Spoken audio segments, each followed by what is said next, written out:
My name is Ahmed Al-Alawi. As some of you might already know, I'm an Egyptologist. I spent 22 years of my life studying not only the ancient periods of Egypt, but the modern periods as well. Afrocentrics have a nasty habit to present art and mummy from Nubia and claim them to be Egyptians. They also love to present eroded statues without notice, or take pictures of brown Egyptians, then change the contrast to make them look darker. When an argument lasts more than 5 minutes, both sides are wrong. Good, because I can end this debate with a simple DNA test. The results were definitive. People who are living here, they are the same as the people who had been living 6,000 years ago, okay? And now the moderns are the descendants of these ancient Egyptians. I invite any African American to come to Egypt. We have mummies, tombs, crypts all around the ancient cities with thousands of ancient Egyptian bodies, human remains and bones that goes way before a unified Egypt, with the respect for the dead, of course.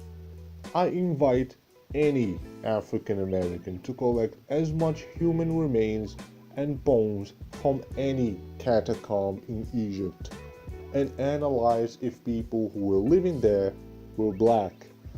But again, we are speaking to people who think that DNA tests are a hoax. Any idiot can come visit our Egyptian museums in Cairo or Alexandria. All the statues here in Egyptian museums have Caucasian features. And despite the claim that ancient Egyptians have been whitewashed, almost all of female ancient Egyptians can pass for white actually. If Egypt wasn't so hot and sunny all the year that men become so tan and brown, something that used to happen in Greece as well. Let's say the people in Egypt had the climate of London. I assure you, Egyptians would have passed as white. Men and women would have both remained light-skinned.